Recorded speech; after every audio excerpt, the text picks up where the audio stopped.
أعوذ بالله من الشيطان الرجيم. بسم الله الرحمن الرحيم. ياسين والقرآن الحكيم إنك لمن المرسلين على صراط مستقيم تنزيل العزيز الرحيم لتنذر قوما ما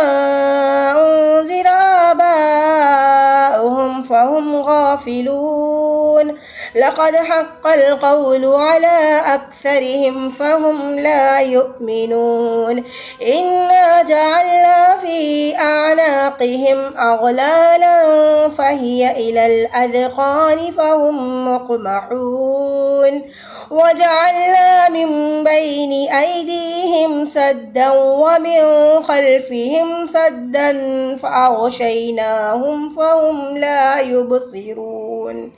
وسواء عليهم أأنذرتهم أم لم تنذرهم لا يؤمنون إنما تنذر من اتبع الذكر وخشي الرحمن بالغيب فبشره بمغفرة وأجر كريم إنا نحن نحيي الموتى ونكتب ما قدموا وآثارهم وكل شيء أحصيناه في إمام مبين واضرب لهم مثلا أصحاب القرية إذ جاءها المرسلون إذ أرسلنا إليهم اثنين فكذبوهما فعززنا بثالث فقالوا إنا إليكم مرسلون قالوا ما أنتم إلا بشر مثلنا وما أنزل الرحمن من شيء إن أنتم إلا تكذبون قالوا ربنا يعلم إنا